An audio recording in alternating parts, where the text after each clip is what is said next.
Sun International, Visakhapatnam, Hyderabad 8575795757. మూలిగే నక్కపై తాటిపండు పడిన చందంగా తయారైంది వైసీపీ అధినేత మాజీ ముఖ్యమంత్రి పులివెందుల ఎమ్మెల్యే జగన్మోహన్ రెడ్డి పరిస్థితి. దివంగత ముఖ్యమంత్రి వైఎస్ రాజశేఖర రెడ్డి వారసుడిగా రాజకీయాల్లోకి వచ్చిన జగన్ ప్రజల్లో వైఎస్ పై ఉన్న అభిమానాన్ని తనకు అనుకూలంగా మార్చుకున్నారు. 2014 ఎన్నికల్లో విఫలమైన 2019 ఎన్నికల్లో ఆయన నేతృత్వంలోని వైసీపీ అధికారంలోకి వచ్చింది. వైఎస్ రాజశేఖర రెడ్డి తరహాలో పాలన సాగిస్తున్నానని సీఎం పీఠాన్ని అధిరోహించిన జగన్మోహన్ రెడ్డి తండ్రికి తగ్గ తనయుడు అనిపించుకోలేకపోయారు. గడచిన 5 ఏళ్ల కాలంలో జగన్ హయాంలో ఏపీ ప్రజలు అనేక ఇబ్బందులు పడ్డారు. జగన్ ప్రభుత్వం ఎప్పుడు దిగిపోతుందా అని ఎదురు చూస్తూ వచ్చారు. ఏ వర్గానికి వైసీపీ ప్రభుత్వంలో మేలు జరగలేదు. ఏ వర్గమో వైసీపీ ప్రభుత్వ హయాంలో సంతృప్తిగా లేదు. జగన్ ప్రభుత్వ వేధింపులకు గురికాని వర్గమే లేదంటే అతిశయోక్తి కాదు. ఉమ్మడి ఆంధ్రప్రదేశ్ రాష్ట్రంలో వైఎస్ ముఖ్యమంత్రిగా ఉన్న సమయంలో రైతులకు, పేద విద్యార్థులకు మేలు జరిగింది. కానీ జగన్మోహన్ రెడ్డి ప్రభుత్వం రైతుల అభివృద్ధిని పూర్తిగా పక్కన పెట్టేసింది. చంద్రబాబు సీఎంగా ఉన్న సమయంలో వేగంగా ముందుకు సాగిన ప్రాజెక్టుల నిర్మాణాలు జగన్ హయాంలో పడకేశాయి.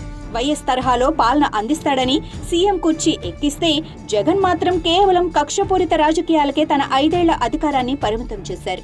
దీంతో ప్రజలు 2024 ఎన్నికల్లో ఓటు ద్వారా గట్టి బుద్ధి చెప్పారు. నీ సేవలింక చాలని ఇంటికి పంపేశారు. తాజా ఎన్నికల ఫలితాలను బట్టి చూస్తే 2019 ఎన్నికల్లో జగన్మోహన్ రెడ్డిని చూసి వైసీపీకి ఓట్లు వేసిన వారు చాలా తక్కువ మందనే చెప్పాలి. జగన్ గెలుపులో కీలక భూమిక పోషించింది ఏపీలోని వైఎస్ అభిమానులేనని స్పష్టమవుతోంది. వైఎస్ తరహాలో పాలన సాగిస్తాడని భావించి జగన్మోహన్ రెడ్డిని సీఎం పీఠంపై ఎక్కించారు. కానీ వైఎస్ లెగసీని వాడుకున్న జగన్ ఆయన తరహాలో పాలన సాగించలేదు. అయితే తాజా ఓటమి తర్వాత అసలు విషయాన్ని గుర్తించిన జగన్ మళ్లీ వైఎస్ జపం చేసేందుకు సిద్ధమైనట్లు తెలుస్తోంది. ఈ సమయంలోనే వైఎస్ జగన్మోహన్ రెడ్డి రాజకీయ జీవితానికి చెక్ పెట్టేందుకు ఆయన సోదరి కాంగ్రెస్ పార్టీ ఏపీ అధ్యక్షురాలు వైఎస్ షర్మిల రంగంలోకి దిగారు. తాజాగా వైఎస్ జయంతిని జరిపే బాధ్యతను ఆమె భుజానికెత్తుకున్నారు. వైఎస్ బిడ్డగా ఆయన జయంతి కార్యక్రమాన్ని నిర్వహిస్తున్నట్లు ప్రకటించిన షర్మిల విజయవాడలో ఈ నెల 8న జరిగే వైఎస్ఆర్ 75వ జయంతి వేడుకలకు రావాలంటూ తెలంగాణ, ఏపీలోని కాంగ్రెస్ నేతలను స్వయంగా వెళ్లి ఆహ్వానిస్తున్నారు. ఈ పరిణామం జగన్మోహన్ రెడ్డి, వైసీపీ నేతలకు మింగుడు పడని అంశంగా మారింది. వైఎస్ జగన్మోహన్ రెడ్డి, వైఎస్ షర్మిల ఇద్దరు రాజశేఖర రెడ్డి వారసత్వమే. వైఎస్ మరణం తర్వాత కాంగ్రెస్ పార్టీని వీడిన జగన్మోహన్ రెడ్డి వైఎస్ఆర్ కాంగ్రెస్ పేరుతో కొత్త పార్టీని ఏర్పాటు చేసుకున్నారు. 2014 ఎన్నికల్లో ప్రతిపక్ష పాత్రకే పరిమితమైన జగన్ 2019 ఎన్నికల్లో వైఎస్ అభిమానుల సహకారంతో పాటు తన చెల్లి షర్మిల, తల్లి విజయమ్మల ప్రచారంతో భారీ మెజారిటీతో అధికారంలోకి వచ్చారు. అధికారంలోకి వచ్చిన తర్వాత కక్షపూరిత రాజకీయాలు చేస్తూ ప్రతిపక్ష నేతలను, తన విధానాలను వ్యతిరేకించిన ప్రజలను జగన్ తీవ్ర ఇబ్బందులకు గురిచేశారు. పార్టీ అధికారంలోకి వచ్చేందుకు సహకరించిన చెల్లి షర్మిల, తల్లి విజయమ్మను అవమానకర రీతిలో పార్టీ నుంచి బయటకు వెళ్లేలా చేశాడు. దీంతో వైఎస్ అభిమానులు జీర్ణించుకోలేకపోయారు. జగన్మోహన్ రెడ్డికి దూరమైన షర్మిల తెలంగాణలో కొత్త పార్టీ పెట్టి కొన్ని రోజులు నడిపినప్పటికీ ఆ తర్వాత కాలంలో కాంగ్రెస్ పార్టీలో చేరి ఏపీ కాంగ్రెస్ పగ్గాలను చేపట్టారు. అప్పటి నుంచి జగన్మోహన్ రెడ్డిపై ఆమె విమర్శలు చేస్తూ వచ్చారు. ఇటీవల జరిగిన ఎన్నికల్లో కడప ఎంపీగా పోటీ చేసిన షర్మిల ఎన్నికల ప్రచార సమయంలో జగన్ ప్రభుత్వంపై విమర్శల వర్షం కురిపించారు. వైఎస్ రాజశేఖర రెడ్డి తరహా పాలన జగన్ కు చేత కాదని, వైఎస్ తరహా పాలన మళ్లీ కాంగ్రెస్ పార్టీతోనే సాధ్యమవుతుందని ప్రజల్లోకి బలంగా తీసుకెళ్లారు.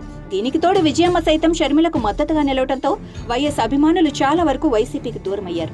ఫలితంగా జగన్ భారీ ఓటమిని చవిచూశారు. ఎన్నికల్లో ప్రజలు ఇచ్చిన షాక్ నుంచి తేరుకుంటున్న జగన్ కు షర్మిల మరో షాక్ ఇచ్చేందుకు సిద్ధమయ్యారు. జూలై 8న విజయవాడ వేదికగా వైఎస్ జయంతి వేడుకలను భారీ ఎత్తున నిర్వహించేందుకు వైఎస్ షర్మిల ఏర్పాట్లు చేస్తున్నారు.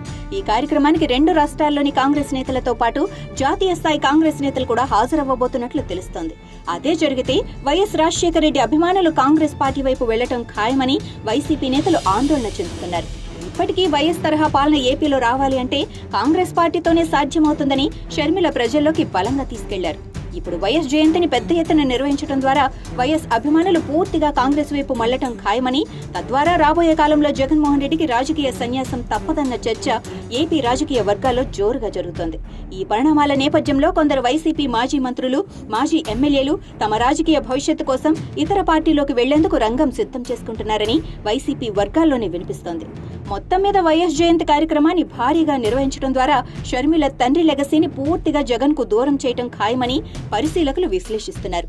అదే జరిగితే రాజకీయంగా జగన్ చాప్టర్ క్లోజ్ అయినట్లేనని అంటున్నారు.